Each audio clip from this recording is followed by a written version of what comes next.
আসসালামু আলাইকুম। আশা করি সবাই অনেক অনেক ভালো আছেন। আজকে আমি একটা মুরগির পাতলা ঝোল রান্না করব। তার আগে আপনাদের সাথে আমার গাছের একটু পরিচয় করিয়ে দেই।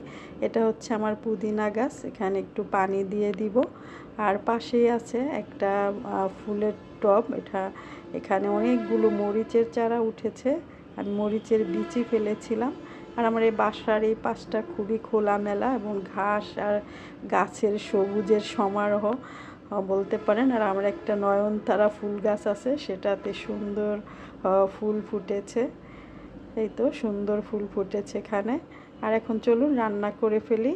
চিকেন আমরা সবাই রান্না করতে পারি, তারপরে আমি আমারটা আপনাদের সাথে শেয়ার করছি। একদমই সিম্পল একটি রান্না, খেতে কিন্তু খুবই ভালো লাগে মাঝে মাঝে এরকমের সিম্পল রান্না।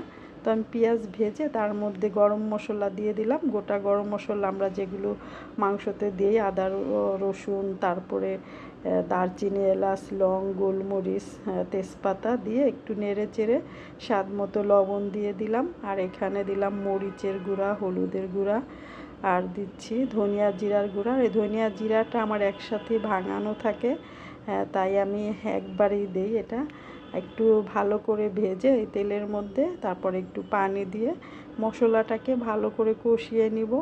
এই পাতলা ঝোলের এই চিকেনটা কিন্তু খুবই তাড়াতাড়ি রান্না করা যায় এবং মাঝে মাঝে এরকমের পাতলা ঝোল খেতে কিন্তু খুবই ভালো লাগে। আমার এই রেসিপিটা আপনাদের কাছে যদি ভালো লাগে তাহলে আমি অনুরোধ করছি আমার চ্যানেলটি সাবস্ক্রাইব করবেন। আর আপনারা ফেসবুক থেকে দেখলে ফলো দিয়ে পাশে থাকবেন, লাইক কমেন্ট শেয়ার করবেন। এখন আমার মশলাটা কষানো হয়ে গিয়েছে, তারপরে আমি এখানে দিয়ে দিচ্ছি চিকেন আর আলু। আমি একসাথেই দিয়ে দিলাম, কারণ এই চিকেনগুলো আসলে অত বেশি হার্ড না, তাড়াতাড়ি সিদ্ধ হয়ে যায়।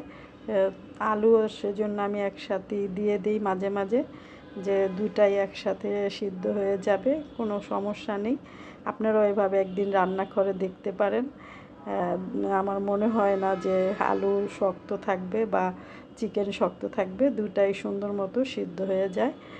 কিছুক্ষণ এটা কষানোর পরে এখন এখানে ঝোলের পানি দিয়ে দিব।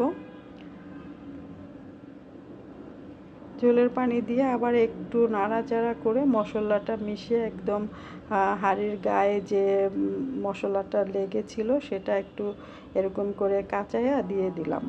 কাচানোর পরে এখন এখানে আমি একটু ঢাকনা দিয়ে ঢেকে দিয়েছিলাম, কিন্তু সেটা স্কিপ হয়ে গিয়েছে।